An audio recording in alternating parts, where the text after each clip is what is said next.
Welcome back to Championship Rewind, where we dive deep into the most memorable seasons in NBA history. Today, we're turning back the clock to 1992, when Michael Jordan and the Chicago Bulls sought to defend their title and cement their place in basketball lore. The 1991-92 NBA season saw the Chicago Bulls cement their place in NBA history. Fresh off their first NBA championship in 1991, Michael Jordan and his teammates were hungry for more. What followed was a regular season that would go down in history as one of the most impressive campaigns ever witnessed in professional basketball. At the heart of the Bulls' success was the incomparable Michael Jordan. Already recognized as the game's premier player, Jordan continued to elevate his play, averaging 30.1 points, 6.4 rebounds, and 6.1 assists per game. Alongside him, Scottie Pippen emerged as a superstar in his own right, contributing 21 points, 7.7 rebounds, and 7 assists per game while also earning a reputation as one of the league's best defenders. The supporting cast was equally crucial to the team's success. Horace Grant provided muscle and rebounding in the front court, while John Paxson and B.J. Armstrong formed a reliable backcourt duo. The addition of three-point specialist Craig Hodges further strengthened the team's perimeter threat. The Bulls' regular season performance was nothing short of spectacular. They finished with a 67-15 record, at the time the second best in NBA history. This marked improvement from their 61-21 record the previous year, demonstrating the team's growth. The Bulls' dominance was evident in their point differential, outscoring opponents by an average of 10.4 points per game. Their suffocating defense, orchestrated by assistant coach Johnny Bark, held opponents to just 99.5 points per game. The team's success was reflected in individual recognition. Michael Jordan won his sixth consecutive scoring title and was named to the All-NBA First Team and All-Defensive First Team. Scottie Pippen joined Jordan on both the All-NBA and All-Defensive First Teams.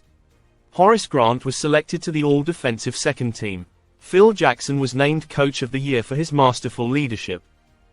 As the regular season came to a close, the Bulls had not only secured the best record in the NBA but had also sent a clear message to the rest of the league. They were not content with just one championship. The 1992 regular season laid the foundation for what would become the Bulls' second consecutive title run. In the spring of 1992, the Chicago Bulls were at the peak of their powers. Led by Michael Jordan and supported by Scottie Pippen and Horace Grant. Their first-round opponents in the Eastern Conference playoffs were the Miami Heat, a young franchise in only its fourth year of existence. The series opener at Chicago Stadium set the tone for what was to come. The Bulls overwhelmed the Heat, winning 113-94. Jordan led all scorers with 46 points, while Pippen added 18 points and 11 rebounds. Miami simply had no answer for Chicago's firepower and defensive intensity.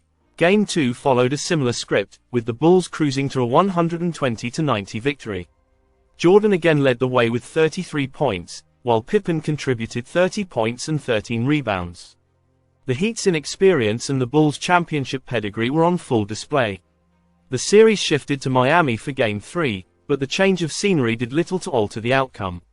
Chicago completed the sweep with a 119-114 win, though the score was closer than the game itself. Jordan capped off his dominant series with a 56-point performance, setting a playoff career high and leaving no doubt about the gap between the two teams. The 1992 Eastern Conference semi-finals between the Chicago Bulls and the New York Knicks was a fierce battle that showcased the intensity of NBA playoff basketball. This series pitted the defending champion Bulls, led by Michael Jordan and Scottie Pippen, against Patrick Ewing's gritty Knicks, coached by Pat Riley. The matchup was highly anticipated, as the Knicks had pushed the Bulls to the brink during the regular season, winning 3 of their 5 meetings. New York's physical style of play, epitomized by players like Charles Oakley and Anthony Mason, presented a formidable challenge to Chicago's finesse game. The Knicks surprised the defending champion Bulls by taking the series opener at Chicago Stadium. New York's tough, physical defense disrupted Chicago's offense. The Knicks' victory snapped Chicago's 15-game home playoff winning streak and set the tone for a hard-fought series. The Bulls bounced back in Game 2 to even the series. Chicago's defense clamped down on the Knicks, holding them to just 78 points. Michael Jordan led the Bulls with 27 points, while Scottie Pippen added 18. Patrick Ewing scored 16 for the Knicks, but New York struggled offensively, shooting just 37% from the field. In Game 3 back in Madison Square Garden, the Bulls regained control, winning 94-86. Jordan exploded for 32 points, and Chicago's defense stifled the Knicks, holding them to just 37% shooting. In Game 4, the Knicks tied the series again with a strong team effort, beating the Bulls 93-86, as Chicago struggled offensively. Game 5 was a return to Chicago and the Bulls took a crucial 3-2 lead, with a 96-88 win. Jordan and Pippen combined for 55 points, overwhelming New York's defense. In Game 6 the Knicks, facing elimination, forced a Game 7 with a dominant 100-86 win at home. Ewing led the way with 27 points, and New York outrebounded Chicago 51-38. Game 7 was a shocking blowout. The Bulls dismantled the Knicks with a 100-81 win. Pippen starred with 17 points, 11 rebounds, and 11 assists, while the entire team played suffocating defense. The series exemplified the contrasting styles of the two teams: Chicago's fluid, Jordan-centric offense against New York's bruising, defensive-minded approach. Ultimately, the Bulls' championship experience and superior talent prevailed, but not without a significant challenge from the Knicks. The 1992 NBA Eastern Conference Finals saw the defending champion Chicago Bulls, led by Michael Jordan, face off against the upstart Cleveland Cavaliers. This series would prove to be a hard-fought battle, ultimately showcasing the resilience of both teams. The Bulls hosted the Cavaliers at Chicago Stadium for Game 1. Chicago, riding the momentum from their championship season, dominated the game. Michael Jordan led the scoring with 29 points, while Scottie Pippen added 24. The Bulls won convincingly, 103-89, taking a 1-0 series lead.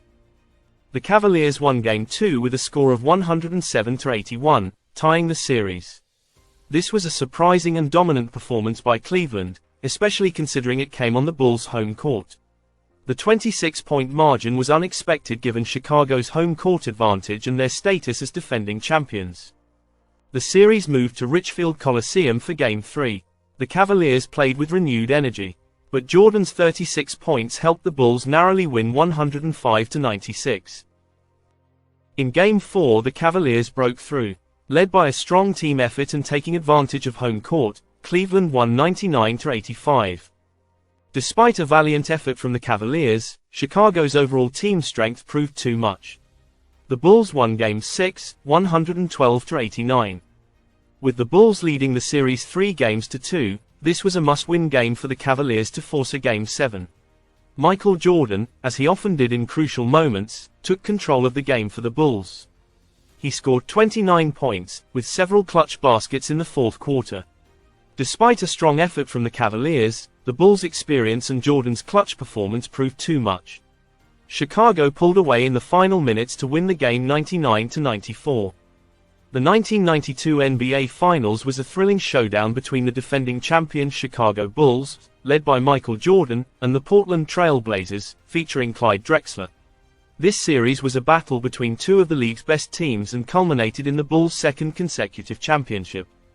The series opener in Chicago was a statement game for the Bulls, particularly Michael Jordan.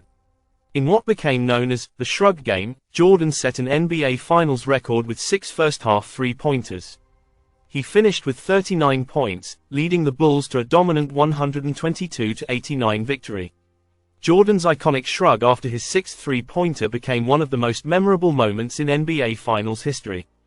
Portland bounced back in Game 2, with a 115-104 win. Evening the series with a strong performance on the road, Clyde Drexler led the way with 26 points, while Danny Ainge provided a crucial spark off the bench with 17 points.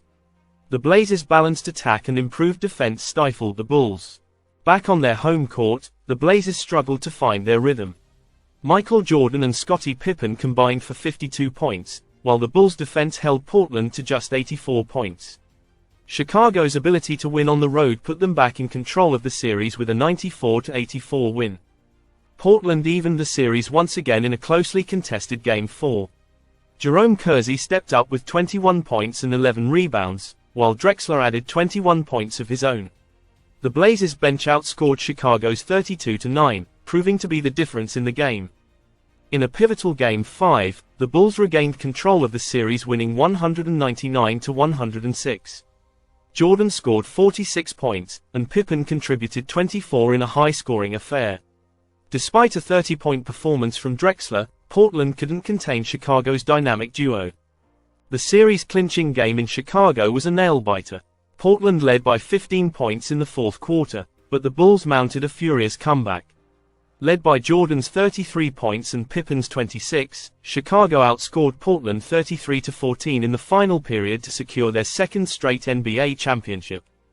The 1992 NBA Finals showcased the Bulls' resilience and Jordan's brilliance.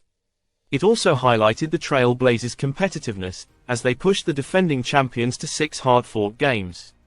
This series further cemented Michael Jordan's legacy. The 1992 title was more than just a repeat, it was a statement. Jordan had silenced any remaining doubters, proving he could lead a team to multiple championships.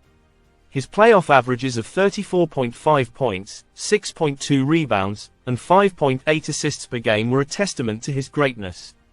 Pippen had elevated his game to superstar status, with postseason averages of 19.5 points, 7.5 rebounds, and 6.8 assists.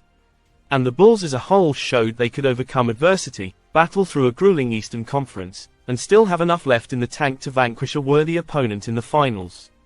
Little did anyone know, this was just the beginning. The Bulls' journey was far from over, but that's a story for another day.